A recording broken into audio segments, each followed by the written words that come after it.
جب حضرت مہدی کی قیادت میں مسلمان صاحب ایمان اہل عرب یہودیوں اور عیسائیوں کی طاقت سے ٹکرائیں گے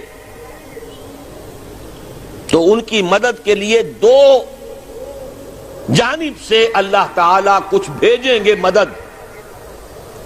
ایک تو آخری مرحلے میں مدد آئے گی حضرت مسیح عیسیٰ ابن مریم کا نزول، جو یہودیوں کی طرف رسول بنا کر بھیجے گئے تھے. انہیں یہودیوں نے اپنے خیال میں سولی پر چڑھا دیا، لیکن اللہ نے فرمایا وما صلبوہ وما قتلوہ ولکن شبہ لہم بل رفعہ اللہ الیہ. اللہ تو اپنی طرف اٹھا کر لے گیا. اور احادیث صحیحہ جو کہ ہمارے ہاں متواترہ کے درجے میں ہے، وہ احادیث جو صحیحین کی ہیں، ان سے ثابت ہے کہ حضرت عیسیٰ ابن مریم دوبارہ زمین پر آئیں گے. اور یہودیوں کا سب سے بڑا سرغنہ جو خود مسیح ہونے ہی کا دعویٰ کر رہا ہوگا، مسیح الدجال، اسے حضرت مسیح قتل کرے گے. لیکن ایک دوسری حدیث سے معلوم ہوتا ہے کہ مشرق سے فوجیں آئیں گی حضرت مہدی کی مدد کے لیے. یخرجون ناس من المشرق یؤدون للمہدی یعنی سلطانہ. مشرق کی طرف سے فوجیں آئیں گی کہ جو مہدی کی حکومت کو مستحکم کریں گی. خراسان کا لفظ آتا ہے ایک دوسری حدیث میں.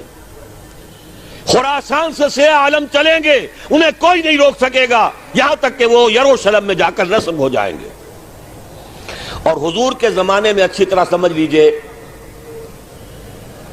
ہند کسے کہتے تھے حضور کے زمانے میں؟ پاکستان ہند میں شامل نہیں تھا. سندھ و ہند، سندھ ایک مکمل ملک تھا، ہند اس کے بعد شروع ہوتا تھا. یہ راجپوتانے کا اور تھر کا ڈیزرٹ جو ہے، اس سے آگے جو ہندوستان ہے وہ ہند تھا. یہ جو ہمارا پاکستان ہے یہ ہمیشہ ہند میں شامل نہیں رہا. حضور کے زمانے میں بالخصوص سندھ و ہند، دریائے سندھ چلا آ رہا ہے.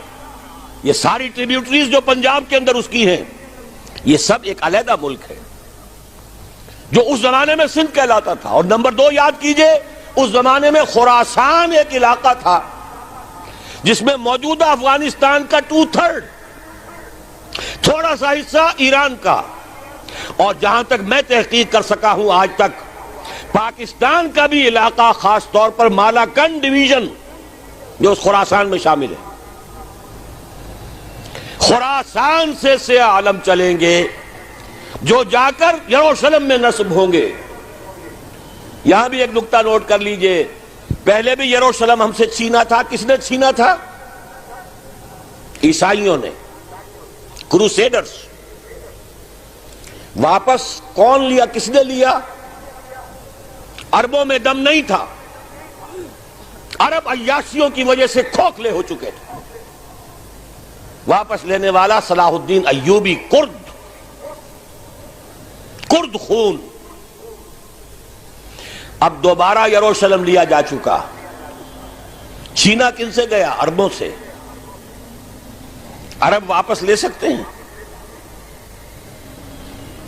کوئی اندیشہ اگر ہو سکتا تھا عراق کے بارے میں کہ شاید اس کے ایٹمک دانت نکل آئے، جو سازش کی گئی، جس طرح اس احمق اور پاگل صدام حسین کو دام میں پھنسایا گیا. صدام، 100 جال، دام کہتے ہیں جال کو، 100 صدام، اس میں جو پھنسا ہے تو اگلا پچھلا کھایا پیا سب اگلوا لیا. اور ہے ہی کون؟ اس کے پاس ایٹمک ہتھیاروں کا ذخیرہ موجود ہے، اور کسی کے وہ ایٹمک دانت بھی نکلنے نہیں دے رہے. پاکستان کے اوپر کتنا دباؤ، اور ہمیں نہیں پتا کتنا کچھ دباؤ قبول کیا جا چکا. یہ تو سبھی مانتے ہیں. کیپ کر دیا گیا، روک دیا گیا، آگے تو نہیں بڑھ رہا، یہ تو سبھی مانتے ہیں. رول بیک بھی ہو گیا یا نہیں کچھ پتہ نہیں. لیکن کسی صورت یہ نہیں تسلیم کریں گے، قبول کریں گے کہ کسی مسلمان ملک کے پاس ایٹم بم آ جائے. یہودیوں کے پاس ذخیرہ موجود، سب جانتے ہیں. بہرحال یہ جان لیجئے اس علاقے سے امید ہوتی ہے سندھ اور خراسان. حالات بہت خراب ہیں ہمارے، اور حالات بہت خراب ہیں افغانستان کے بھی، لیکن حالات کے بدلتے اللہ تعالیٰ کی مشیت کے تحت دیر نہیں لگا کرتی. سیرت نبوی میں مجھے نظر آتا ہے سن 10 میں 10 نبوی ہجرت سے 3 سال پہلے، 2.5 سال پہلے، کہیں سے کوئی امید کی کرن نظر نہیں آتی تھی کہ عرب میں اسلامی حکومت قائم ہو جائے گی. 10 برس ہو چکے محمد الرسول اللہ کو دعوت دیتے ہوئے، اور ابھی تک بمشکل 125 آدمی ہے. اپنے بل پر، اپنے طاقت پر مکے میں رہ بھی نہیں سکتے. کیسے ہو جائے گا؟ کہاں سے ہو جائے گا؟ میں آج پوچھتا ہوں، کوئی شخص بتائے کہیں سے کوئی امید کی کرن اس وقت نظر آتی ہے؟ اس ماحول میں لے جائیے. اگلے 3 سال میں کیا ہو گیا؟ پہلے سال 6، اگلے سال 12، اس سے اگلے سال 72، اور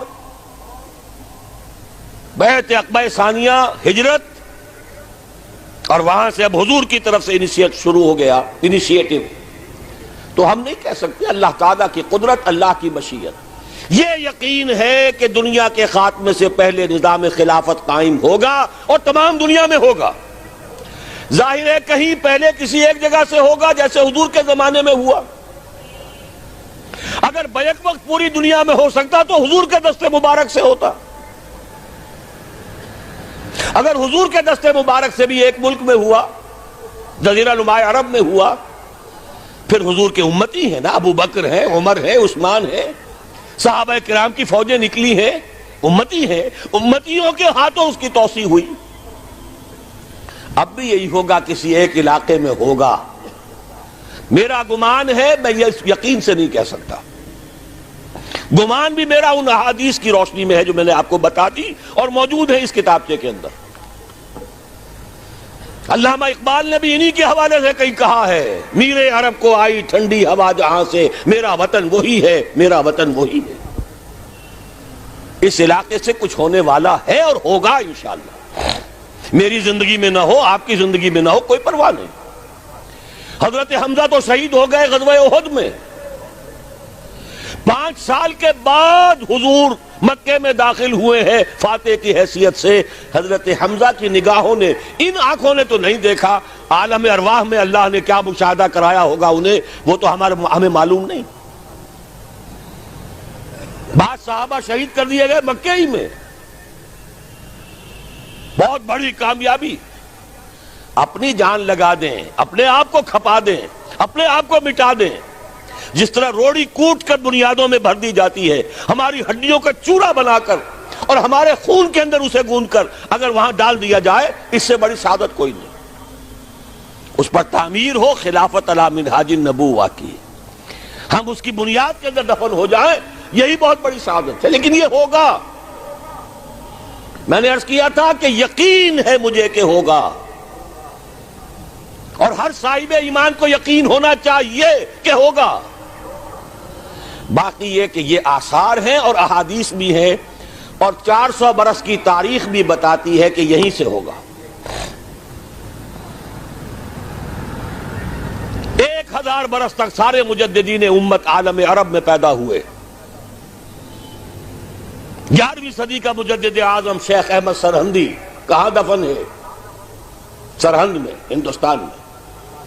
12ویں صدی کا مجدد اعظم شاہ ولی اللہ دہلوی کہاں دفن ہے؟ دہلی میں. 13ویں صدی کا مجدد اعظم سید احمد بریلوی، ان کی تو قبر بھی معلوم نہیں، لیکن ان کا خون جذب ہوا دریائے کنہار میں، اور ان کے سینکڑوں ساتھیوں کی لاشیں اس بالا کوٹ کے مقام پر. 14ویں صدی کے مجدد اعظم شیخ الہند، لیکن ان کے ساتھ ساتھ اتنے اعظم رجال علامہ اقبال جیسا مفکر، مولانا مودودی جیسا مصنف، مولانا الیاس جیسا مبلغ، کہیں اور ہمیں دکھا دیجئے آپ۔ میں کل کہیں عرض کر رہا تھا، دیکھیے پہلے جو ہے 1000 برس تک ہر خیر ہندوستان میں باہر سے آ رہا تھا۔ معین الدین اجمیری باہر سے آ رہے ہیں، شیخ علی حجویری باہر سے آ رہے ہیں، سندھ میں جتنے اولیاء دفن ہیں سب کے سب باہر سے، ایران سے چلے آ رہے ہیں۔ لیکن جیسے ہی 11ویں صدی شروع ہوئی، ریورس ہو گیا آرڈر۔